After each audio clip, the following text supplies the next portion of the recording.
Purchasing this machine has actually transformed the way that I look at 3D printing. So the real question is, would I recommend that you go out and spend your hard-earned money on this machine?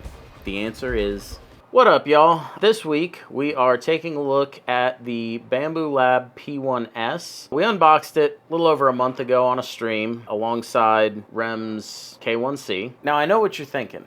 Where's the good-looking fella that usually hosts this show? Well, you see, this week we're looking at the machine that I unboxed a little over a month ago on our live stream alongside Rem's K1C that he unboxed and reviewed in the last video. So the reason I'm doing this week's video is because the P1S was the machine that I personally bought, and at this point I've got right around 300 hours of print time on. I've printed, as you can see, a lot of stuff out of PLA. I printed an entire Voron worth of parts out of ASA for our friend Nathan. I've just printed a lot of random knickknacks mostly for me, but we're going to talk about my impressions of the machine, how it performs, how it prints, and whether or not I would recommend the machine. So real quick, run through some of the specs. You probably already know what they all are. The machine comes enclosed. It's got a tempered glass top lid and a tempered glass door. All of the side panels are plastic. I personally think it's one of the better looking machines I've ever seen. On the inside, we've got a 256 on the X, 256 on the Y, and 256 on the Z build volume. It is a Core XY machine, so your Z is the bed moving down away from the print head. Out of the box, it also comes with an LED strip pre-installed, a webcam for print monitoring and time lapses, which we'll talk more about later, and the auxiliary part cooling fan, all of which are pre-installed and ready to go as soon as you pull it out of the box. And now, a quick word from our sponsor.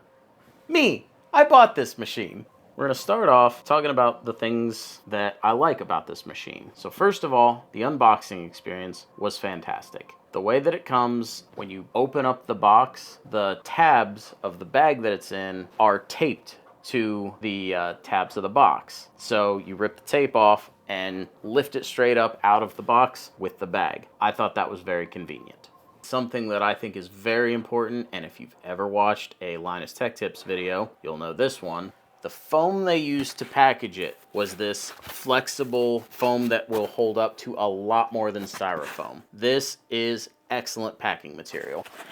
Once I got the machine out of the box, had to peel some plastic off of it, took a couple of screws out of down by the bed area to free up the bed on the lead screws. It took all of about 5 minutes to get the printer connected to my network. It was ready to print, and that's all it took. Total time from out of the box to printing a part can be done in less than 20 minutes. Once both of our machines were unboxed and set up, we set them up side by side to do a little drag race. We printed these neat little Sharpie pen cap models that make a Sharpie look like a sword, which is pretty cool. That print of that Sharpie pen cap was my first experience using the Bambu Studio slicer. I have some experience with Prusa from the Anycubic Viper, and then I have also used Anchor Make slicer. Of the three, I think that by far the Bambu Studio slicer is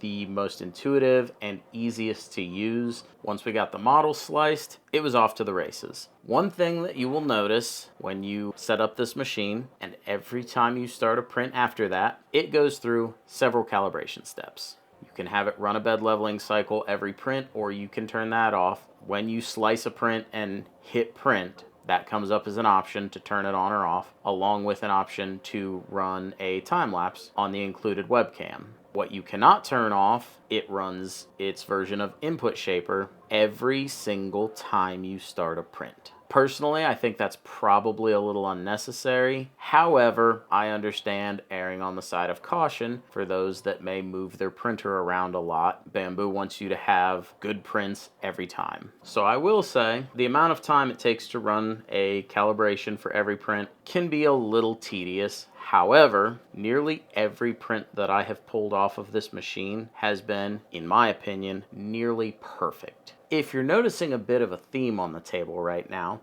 it's because there is one. I was born in 1990.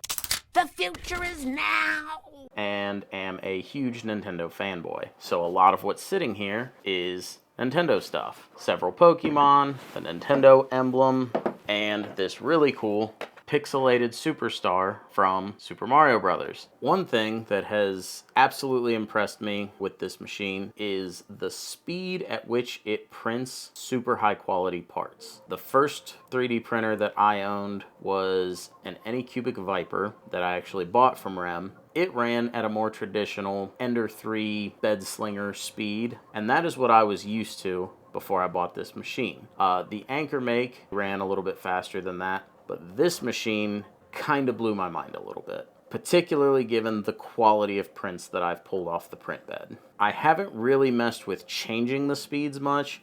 I did print a couple of benchies, and there's some stringing on these. At least I think this one was printed at ludicrous speed, which is the fastest speed setting on the machine. But honestly, they both came off of the machine looking pretty good. But just overall, how fast the printer produces excellent quality parts has been very impressive to me. So our friend Nathan ordered a Voron 2.4, and his V0 was at the time out of commission due to a bad wire. So he asked me if I could print the functional parts for his machine. So I proceeded to print all of the parts on a V2.4 Voron in give or take about 5 days.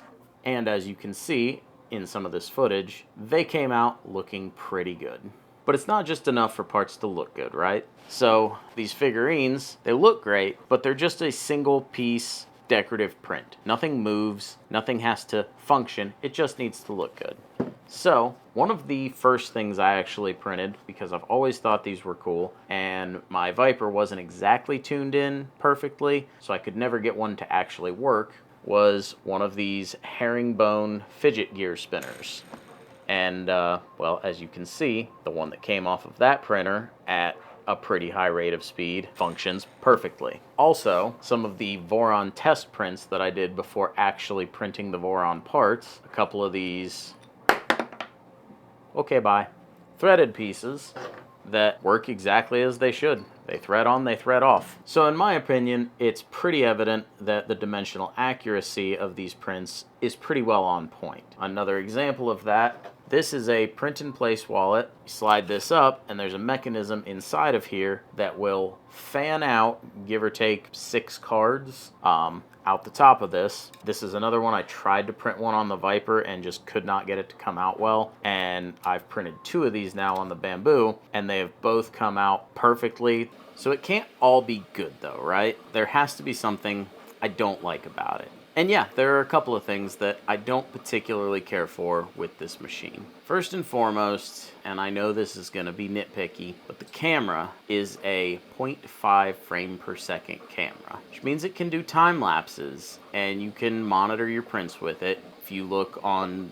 the Bambu app on your phone or on your computer in the slicer software, you can see if a print has failed and then stop the printer remotely, which is nice. 0.5 frames per second means you're getting one still image every other second, which just makes for a terrible viewing experience. If you're trying to leave it pulled up on a monitor in another room to watch your print, it doesn't look great. So as I said, the printer comes with the auxiliary part cooling fan already installed out of the box, ready to go. That's great, especially if you're, for whatever reason, trying to print really fast and you need a lot of part cooling. However, stock settings in the slicer, it's set to 70%.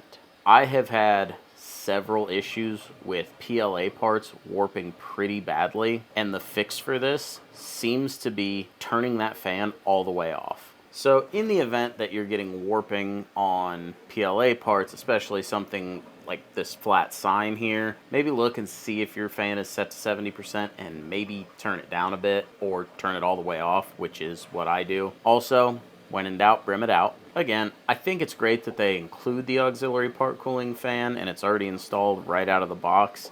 I just wish there was an easier way to set it to a lower speed or turn it off without creating a whole new profile so that I didn't have to remember to do it every time. So I mentioned in the beginning of the video that the printer does come with an LED strip, again pre-installed out of the box, which I think is great. And I know I'm nitpicking here, however, It would have been better if there was a light strip on both sides of the printer instead of just the one, and they could have been a little bit brighter, particularly given the fact that both the door and the top glass are tinted. So if you're printing something enclosed, it's pretty hard to see in there, and I find myself reaching for a flashlight every time I want to check a print. So far, all of my little gripes about this printer have been pretty nitpicky.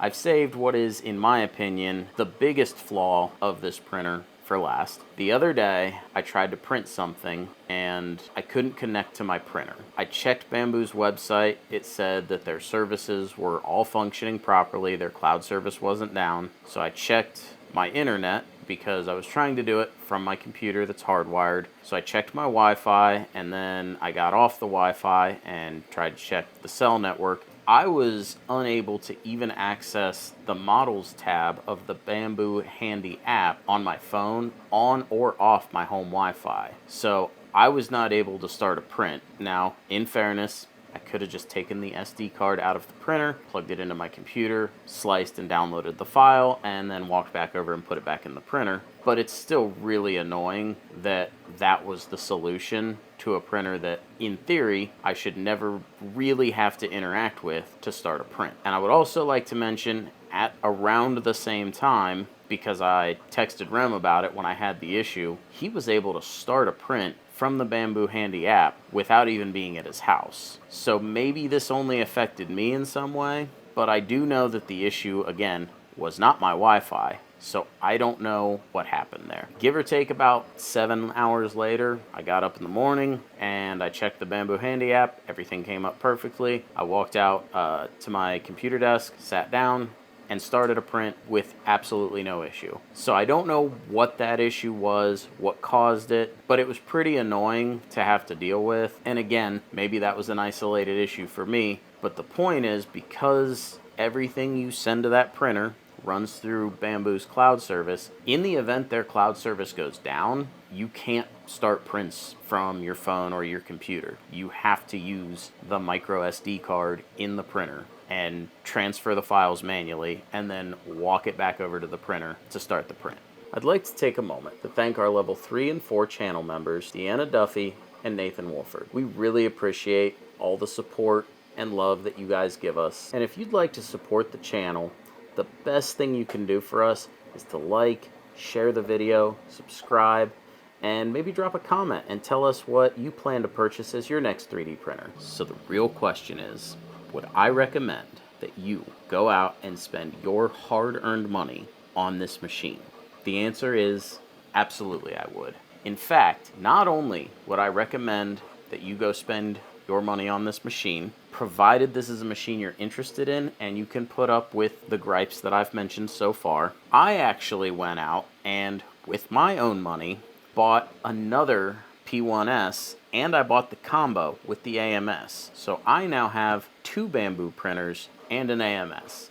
Yes, there are some flaws. Yes, there are some things that give me a bit of a headache. However, overall, this experience has been so great for me that without hesitation, I picked up a second Bambu printer because I think it is that good of a machine. For the money, I think this is a hard machine to beat. Purchasing this machine has actually transformed the way that I look at 3D printing. Up until I acquired this machine, I didn't really print that much stuff. Since getting this machine, I've been running it almost around the clock. Like I said, I've got, at this point, right around 300 hours of print time on the machine, and I got it about a month ago.